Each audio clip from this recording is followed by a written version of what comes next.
As you can see here, we have some of the evidence left behind by the content creator. This is his review for Lake Mungo. It has quite a few dislikes. Now, some would say that's because people disagree with his opinion on a admittedly terrible movie, but that's not the case. Our analysis from this video and other videos of this content creator show that it's the archaic nature of his early work that causes the problem. After all, this has no video game footage like the videos that would come shortly after it to bide the time between poignant text boxes, nor does it have the live action footage, which adds more of a connection between him and the audience. This early work shows that he's building towards something, but hasn't quite made it there. After all, on YouTube, the way you do your video says a lot about who you are as a person.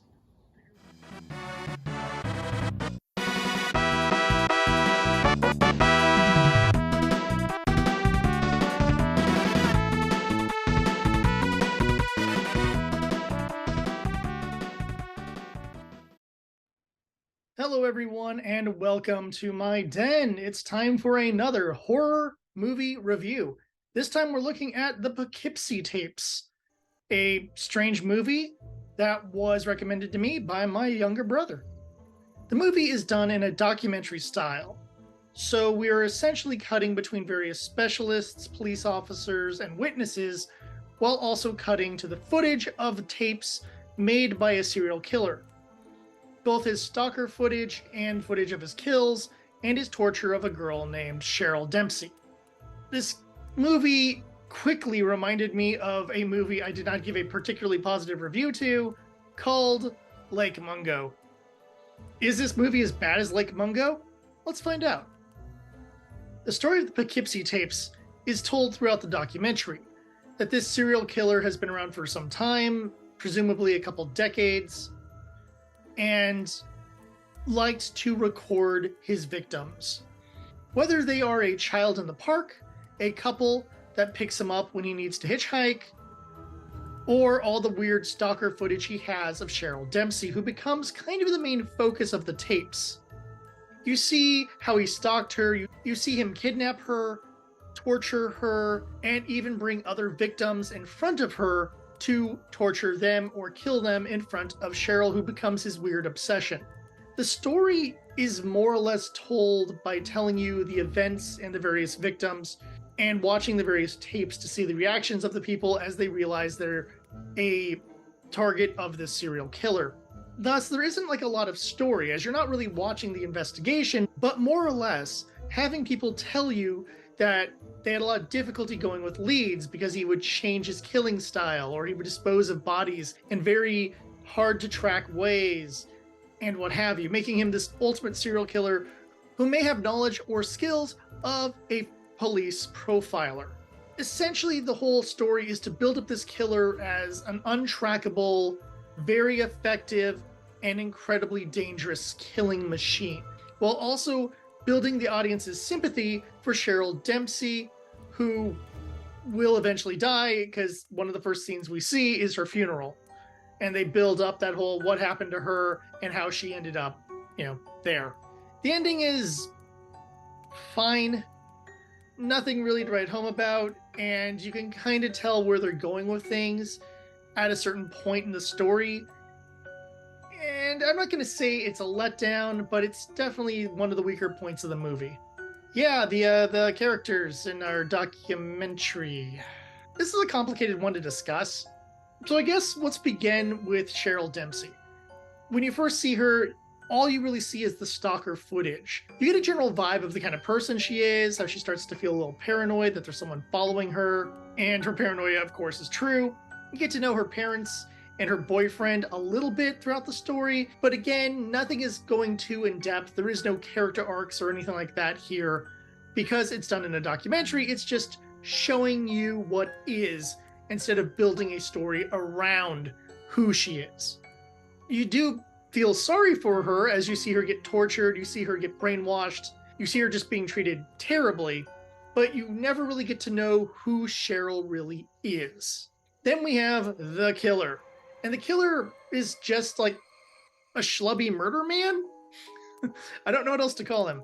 He doesn't have a lot of personality. You can tell that there's aspects of him that are controlling and manipulative and just evil, but there really isn't a personality there. There isn't something grandiose like, say, a standard slasher killer. And he doesn't get the kind of star treatment that serial killers tend to get in more realistic documentaries. So he's just kind of a bland storytelling element.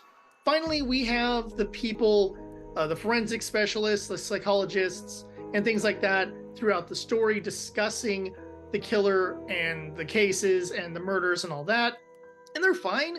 Again, none of the characters are really memorable. You'll see the same people over and over again, like in a documentary. But like a documentary, I can't go and say, oh, and then there's a great bunch of information you get about the police chief or what have you. There really isn't that. If anything, the characters are just really, really shallow. But if you buy into the documentary formats, that's not that big of a deal. Aesthetics, boy, this ain't a good one either. First off, in terms of our gore effects, there's almost none.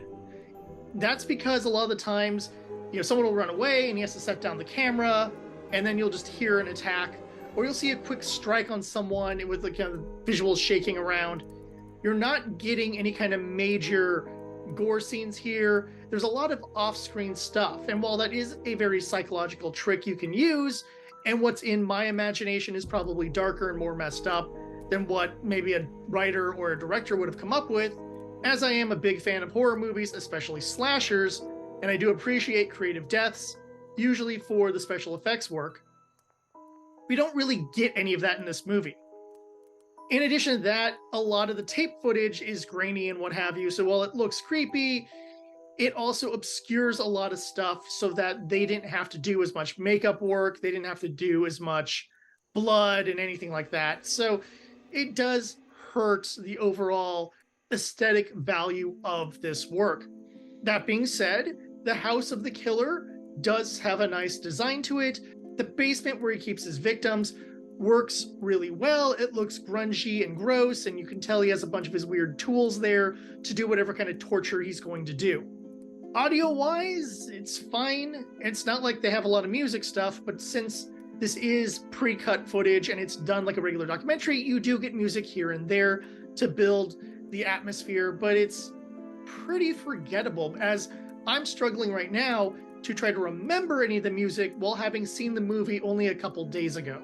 Aesthetically, because of the documentary format, it does hurt the horror aspects that aesthetics are really necessary for. Overall, this is a weird movie. It's definitely not horror per se. There's very little stuff that's directly scary. There's nothing jumping out at you, there's no major gore, anything like that. But there are some disturbing moments. The way the killer treats Cheryl is very disturbing. The pattern of his behavior, the way that everyone's talking about him, builds him up like some sort of grand villain. The disturbing nature of how the killer behaves does add a lot to this movie. It can really bother you, especially if you do sympathize with Cheryl or any of the other victims. There's a lot of weirdness going on, and that can get to some people. It even got to me a little bit. I wouldn't call it scary, just kind of disturbing.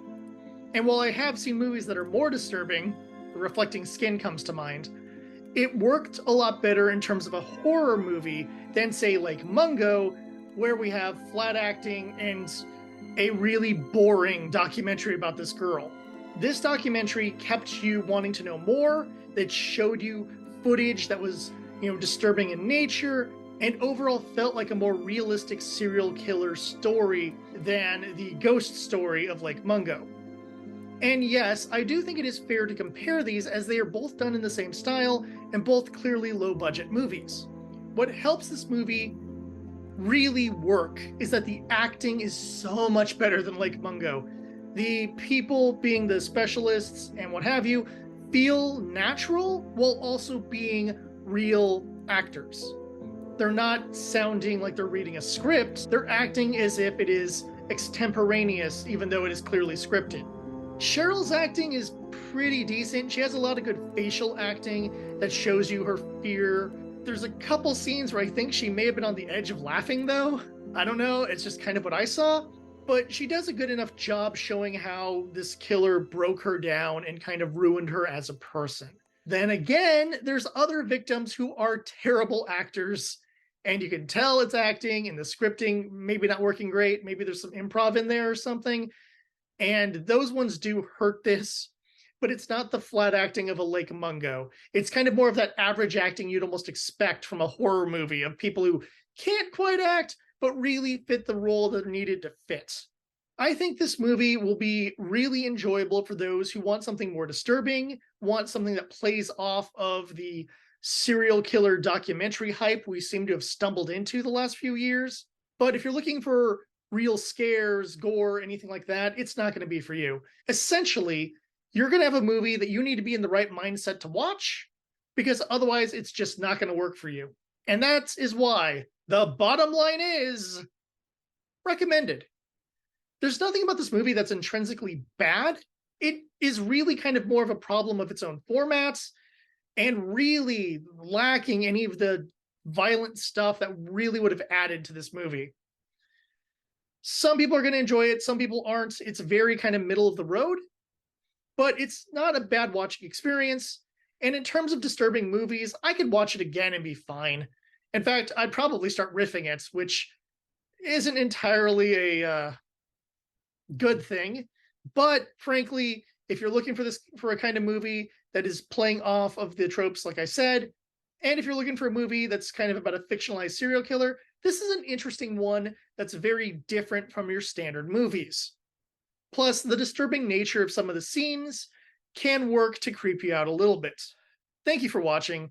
I really hope I don't have to do any more of these found footage or documentary style movies for a while.